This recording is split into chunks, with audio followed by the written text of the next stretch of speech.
ሰፊ ልቡና የሚገኘው ከመፈተን ነው። ተፈትኖ የማያውቅ ሰው አትንኩ ይባይ ነው። ከሰው ጋር መኖር የማይችል። ስለዚህ እግዚአብሔር ከመከራ የተነሳ አሰፋልኝ ያለ ቅዱስ ዳዊት ለዚህ ነው። መከራ ትዕግስትን እንዲያደርግ ትዕግስትን ተስፋን እንዲያደርግ እናውቃለን። ተስፋ ደግሞ አያሳፍርም ይላል ቅዱስ ጳውሎስ። መከራ ትዕግስትን ያደርጋል። ትዕግስት እንድናገኝ ብርቱ እንድንሆን። የሰው ልጅ እንደ አትክልት ነው። አረጋዊ መንፈሳዊ እንደሚናገረው አትክልት በፀሐይ ብቻ ማደግ አይችልም፣ ይደርቃል። በዝናብ ብቻ ማደግ አይችልም፣ ሽባ ይሆናል። ስለዚህ ዝናቡ ያበቅልና ያሳድገዋል፣ ፀሐዩ ያበስለውና እንዲያፈራ ያደርጋል። ስለዚህ ሐሩሩን መከራ አድርጉት፣ ዝናቡን ደግሞ የእግዚአብሔርን ቸርነት አድርጉት። ሰው ሁልጊዜ ቸርነቱን ብቻ ቢያደርግለት መከራ ሳይመጣበት ብቻ ቢጠብቀው የሰው ልጅ ልፍስፍስ ይሆናል፣ ሰነፍ ይሆናል። ዝም ብሎ መከራ ብቻ ቢመጣ ደግሞ ተስፋ ይቆርጣል። ስለዚህ እግዚአብሔር ምን ያደርጋል? ሰው አትክልት ነውና አትክልቱን ለማሳደግ ከመከራውም ጥቂት ጥበቃውንም ሳያቋርጥ ሁለቱንም እንዲፈራረቁ ያደርጋል። ክረምትና በጋን አላቋርጥም ብሎ ለኖህ የነገረው ይሄን ነው። ክረምትና በጋ መፈራረቃቸው ክረምት ብቻ በጋ ብቻም አይደለም። ክረምትም በጋም የራሳቸው ጥቅም አላቸው።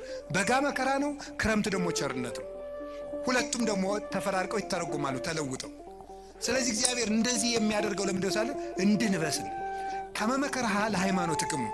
ቅዱስ ጴጥሮስ እንደተናገረ ወርቅ የሚጠነክረው በመከራ ነው፣ ተፈትኖ ነው የሚጠነክረው። እኛም ጠንካራ ክርስቲያኖች እንድንሆን ስለሚፈልግ ክፉ ነገር ወደኛ እንዲመጣ ያደርጋል። ከቃሉ ጋር ናችሁ? እግዚአብሔር ከሁላችን ጋር ይሁን።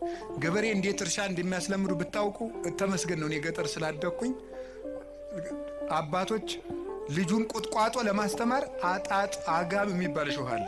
እጁን ያስጨብጠዋል። እሾሁን ነው የሚያስጨብጠው እኮ ያዘው ይለዋል። ከዚህ በኋላ ምን ይሆናል?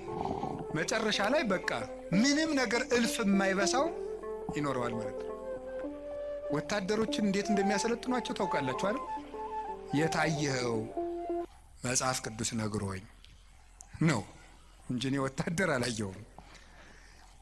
ክርስትና ከተመሰለባቸው ምክንያቶች አንዱ ምንድነው? ወታደርነት፣ ውትድርና ነው፣ አርበኝነት ነው ያን የወከለው። ስለዚህ ለፍቶ ውሃ ጥሙን ችሎ ሩጦ ተሸክሞ እየሮጠ ተራራ እየወጣ ቁልቁለት እየወረደ በበረዶ እየረጠ በፀሐዩ እየሮጠ ነው የሚለምደው። ለምንድነው ሲባል ጠንካራ ድል የማይነሳ እንዲሆን ነው። እስመ ይኮነ ቀትልነ እምኀበ ሥጋ ወደም፣ ውጊያችን ከስጋና ከደም ጋር አይደለም። አላ ምስለ መኳንንት ርኩሳት እለ ይኮንንዎ፣ ለጽልመት ጨለማውን ከሚገዙት ከአጋንንት ጋር ነው ውጊያችን።